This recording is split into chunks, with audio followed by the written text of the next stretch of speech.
minasyaitonirrajim. Bismillahirrahmanirrahim. Assalamualaikum warahmatullahi wabarakatuh. Waalaikumsalam warahmatullahi wabarakatuh. Jamaah. Oh jamaah. Alhamdulillah. Alhamdulillahi alamin. Allahumma sholli ala Sayyidina Muhammad wa ala ali Sayyidina Muhammad. Rabbi srah li sadri wa yassir li amri walul uqdatam min lisani yafqahu qawli. Amma ba'du.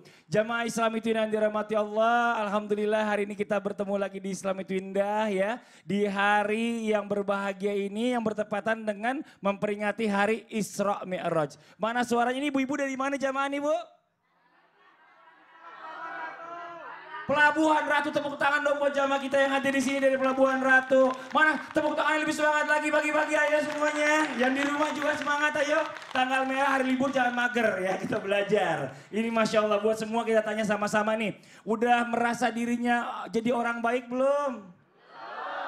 Mau jadi lebih baik lagi enggak? Ada cara-caranya. Hari ini kita bahas temanya yang luar biasa. Masya Allah mudah-mudahan bisa jadi pelajaran buat kita semuanya. Temanya adalah menjadi lebih baik seperti Rasulullah. Alhamdulillah. Jamaah. Ada video tayangan nih ya. Seekor kucing melompat ke imam sholat tarawih. Terus gimana imamnya? Nonton aja yuk sama-sama. Ini dia tayangannya.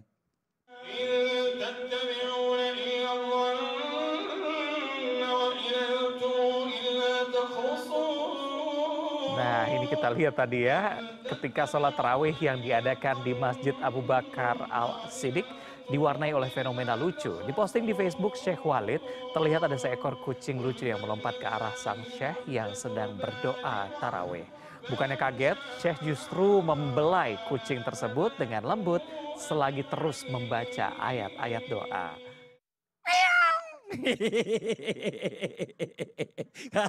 Kalau Ustadz imamnya udah batal berarti. Masya Allah. Jamaah.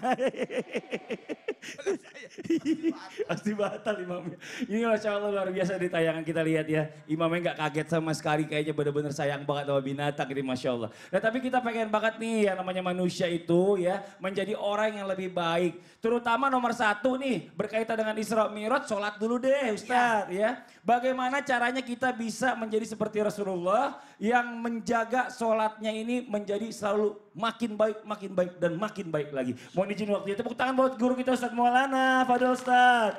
Izin Habib, izin Ustaz Sams dan Mas Fadli yang Masya Allah Tabarakallah. Harusnya Mas Fadli yang pakai tongkat ya. Bismillahirrahmanirrahim. Assalamualaikum warahmatullahi wabarakatuh. Waalaikumsalam warahmatullahi wabarakatuh. Jamaah. Oh jamaah. Alhamdulillah. Alhamdulillahirrabbilalamin. Subhanallazi asra bihabdihi lailan. Minal masjidil haram ilal masjidil aqsa. Alladzi barakna haulahu linuriyahu min ayati innahu was-samiul basir. Masya Allah. Jamaah. Jamaah. Mau jadi baik? Mau. Lihat salat. Patokan baik tidaknya manusia itu dilihat dari salatnya. Bagaimana dia salatnya? Kalau salatnya ditunda-tunda, begitulah posisinya dia. Orang yang terbaik adalah mendirikan salat, bukan melakukan salat. Mendirikan, bukan melakukan salat. Artinya apa? Memperlihatkan bahwa dirinya jadi baik dengan cara apa? Memperhatikan salatnya. Lulusnya anak itu dilihat dari salatnya. Tidak disuruh lagi salat, udah salat sendiri. Makanya bagaimana salatnya jadi baik? Jadikan salat itu adalah menikmati. 1, 2, 3. Menikmati. Bukan hanya melakukannya. Bukan hanya mendirikannya. tapi menikmati sholat. Masya Allah, itu level naik lagi, lebih jauh, itu. lebih tinggi lagi tuh. Karena ada orang menjadikan sholat itu sebagai beban. Oh benar. Nah, tapi bagaimana sholat itu menjadi dialog kita kepada Allah. Masya Sehingga khusyuk dalam sholatnya. Masya Allah. Terima kasih banyak Aki Maulana. Tepuk tangan. Terima kasih banyak. Suaranya serak lagi musim maulid. Masya Allah. Nah ini buat jamaah Islam yang di rumah. Masya Allah. Kita lanjut lagi ya. Banyak off air. Oh Isra Mi'raj sih. Iya Isra Mi'raj sih ya benar. Masya Allah kita lanjut lagi buat jamaah Islam yang ada di rumah ya. Ada video lagi nih ya tentang momen haru. Ada 2 pengemis disabilitas ini Masya Allah luar biasa saling berbagi. Seperti apa? Ini dia tayangannya. Dalam video tampak 2 bapak-bapak disabilitas tengah mencari rezeki di lampu merah di kota Padang, Sumatera Barat. Mereka pun saling bercerita satu sama lain. Namun tiba-tiba seorang di antara mereka dipanggil hendak diberi rezeki. Tidak dinikmati sendirian, bapak disabilitas bertopi hijau pun membagi rezekinya ke temannya. Iya Masya Allah tepuk tangan dong Bu. Berbagi rezeki itu nggak selalu orang yang lagi banyak duit aja Ustaz Syam ya. Lagi kesusahan aja kita masih bisa berbagi sebenarnya. Tergantung bagaimana niat kita nih mau berbagi sama orang lain. Nah tapi kita gampang banget nih kalau kita lihat orang zaman sekarang ini ya mohon maaf sebelumnya kalau seandainya kita ngomongin atau mungkin kita melihat sesuatu kita tegur mereka jadi orang yang langsung tersinggung gitu loh. Kayak merasa nggak menerima gitu masukan gitu. Iya, nah bagaimana caranya kita supaya bisa menghindari cemooh orang lain juga. Terus kita bisa juga menjadi tenang seperti Rasulullah. Kalau seandainya kita dikasih masukan juga kita nggak yang orangnya baperan gitu loh. Mohon izin penjelasannya silakan Ustaz Syam. Bismillahirrahmanirrahim. Tapi guru-guru kami Ustaz Maulana Habib Utsman, Mas Fadli, jamaah di studio dan juga jamaah di rumah. Al-Quran surah Al-Furqan ayat 63. A'udzu billahi minasyaitonir rajim. Allah. Wa ibadur rahman وعباد الرحمن الذين يمشون على الأرض هونا الذين يمشون على الأرض هونا وإذا خاطبهم الجاهلون قالوا سلاما. Hamba-hamba Allah dari Allah yang Maha Pengasih itu adalah mereka yang senantiasa berjalan di atas muka buminya Allah dengan rendah hati. Dan apabila orang-orang jahil, orang-orang bodoh menyapa mereka dengan kata-kata yang menghina, justru mereka akan membalasnya dengan mengatakan salama, mari kita berdamai saja. Berbicara tentang orang lain mengeluarkan kata-kata yang tidak baik kepada kita sehingga membuat kita merasa tersinggung. Apakah Nabi SAW telah mengajarkan caranya kepada para sahabat dan kepada kita semua? Jawabannya, suatu ketika Nabi duduk bersama dengan Sayyidina Abu Bakar As-Siddiq radhiyallahu anhu warda. Ketika Nabi duduk bersama dengan Sayyidina Abu Bakar As-Siddiq, tiba-tiba ada orang yang duduk juga di sana dan datang untuk mencaci maki Sayyidina Abu Bakar As-Siddiq radhiyallahu anhu warda. Lalu apa yang terjadi? Ketika dihina-hina Abu Bakar As-Siddiq, maka Nabi SAW tersenyum karena melihat Abu Bakar As-Siddiq tidak marah, hanya terdiam. Kedua kalinya dihina, Abu Bakar As-Siddiq hanya terdiam, Nabi pun tersenyum. Namun ketiga kalinya, maka Abu Bakar As-Siddiq pun membalas daripada hinaan orang tersebut, karena hinaannya bukan lagi menghina Abu Bakar As-Siddiq, tapi juga menghina Rasulullah SAW. Maka Abu Bakar As-Siddiq pun marah membalas cacian daripada orang tersebut, dan Nabi kelihatan juga marah di wajah Nabi SAW, dan Nabi berdiri meninggalkan Sayyidina Abu Bakar As-Siddiq. Sayyidina Abu Bakar As-Siddiq mengejar Nabi SAW, ya Rasulullah, tadi engkau duduk bersamaku tersenyum, tiba-tiba engkau marah dan berdiri. Maka Nabi menjawabnya, ketika engkau tidak membalas caciannya, maka malaikat duduk bersamamu dan aku senang duduk bersama dengan malaikat.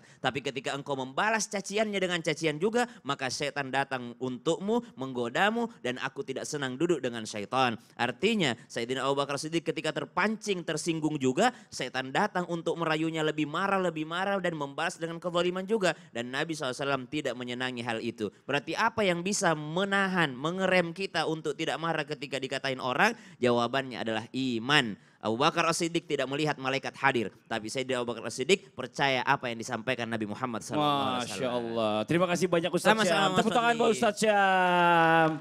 Ayo Bu, yang mau datang malaikat apa setan? Kalau mau datang malaikat sabar ya katanya. Ini kita lanjut lagi jamaah. Tadi kita ngomongin masalah sedekah ini. Masalah sedekah ini memang kadang-kadang nih gampang-gampang susah. Orang punya duit aja belum tentu sedekah. Apalagi orang yang lagi susah. Coba kita panggil guru kita yang berikutnya. Habib Usman, tepuk tangan buat Habib Usman. Bib, izin Bib.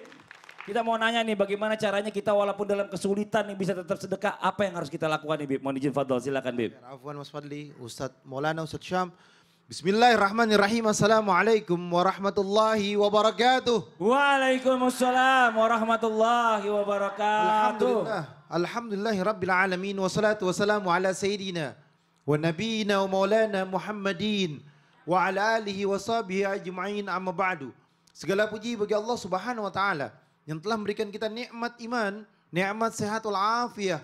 Ya alhamdulillah, penonton di rumah, penonton di studio insyaallah mendapatkan ilmu yang bermanfaat dari guru-guru kita, bisa diamalkan untuk keluarganya. Amin ya Allah ya Rabbal Alamin. Kita sering mendengar Nabi Yuna Muhammad SAW bersabda, bersedekahlah kamu walaupun dengan sepotong roti, bahkan setengah kurma pun boleh. Karena itu sebuah keberkahan dari Allah Subhanahu wa taala. Ingat sebuah cerita, kisah di mana Sayyidina Ali karramallahu wajhah mendekati Sayyidatina Fatimah yang sedang sakit. Wahai Fatimah, apa yang kau inginkan? Engkau sedang sakit. Kamu mau makan apa? Maka Sayyidatina Fatimah berkata, aku pengen delima wahai suamiku. Maka Sayyidina Ali keluar dari rumahnya, minjam sama temannya 1 dirham. Mencari buah delima. Ketika didapatkan delima tersebut, Sayyidina Ali pulang ke rumahnya. Melewati perjalanan tersebut, ada seorang laki-laki tua rentah. Yang dimana dalam keadaan sakit, dia sudah 5 hari sakit di tempat tersebut. Sayyidina Ali menghampirinya. Wahai fulan, apa yang kau lakukan di situ? Maka dijawab oleh siapa? Oleh laki-laki tersebut atau orang tua renta tersebut. Aku sudah 5 hari di sini dan badanku lemas. Kalau engkau mengizinkan, bolehkah aku mendapatkan delima tersebut? Yang ada di tangan Sayyidina Ali. Untuk siapa? Untuk istrinya. Maka tanpa pikir panjang diberikanlah kepada siapa? Kepada pengemis tersebut atau orang yang dalam tergeletak tersebut. Sayyidina Ali pulang ke rumahnya dalam keadaan murung. Ditanya sama Sayyidatina Fatimah, kenapa engkau dalam keadaan murung? Maka Sayyidatina Fatimah mengatakan, aku sudah sehat, aku sudah segar, dan aku sudah tidak ingin delima tersebut lagi. Maka Sayyidina Ali tersenyum. Tak lama kemudian ada yang mengetuk pintu. Siapa di luar, kata Sayyidina Ali? Aku Salman Al-Farisi. Maka masuklah, diperizinkan oleh Sayyidina Ali karramallahu wajhah, masuklah Salman Al-Farisi. Sungguhnya Allah memberikan kepada Rasulnya.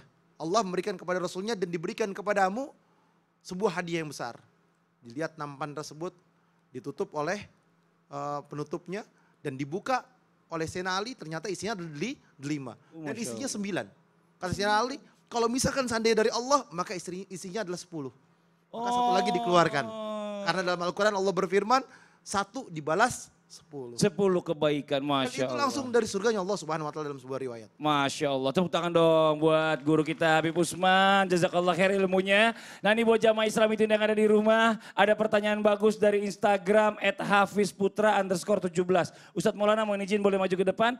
Assalamualaikum Ustadz. Waalaikumsalam warahmatullahi wabarakatuh. Mau bertanya dong Ustadz, bagaimana jika ada orang yang menjadi keturunan Nabi? Oh, Habib dong. Apakah dia udah pasti masuk surga ya Ustadz? Enak banget dong Ustadz kalau kayak gitu. Saya juga keturunan Nabi, Nabi Adam. Iya. Ketahuilah, barang siapa yang melakukan kebaikan pasti dapat pahala. Kalau dia berbuat keburukan, Walaupun dia bukan keturunan Nabi. Bukan keturunan Rasulullah. kita tanya keturunan. Gimana kalau kita jawab ntar aja deh ya. Yang di rumah jangan kemana-mana dulu. Jangan pindah channel, tetap di Islam itu indah. Jamaah. Oh jamaah. Alhamdulillah. Lain kali kalau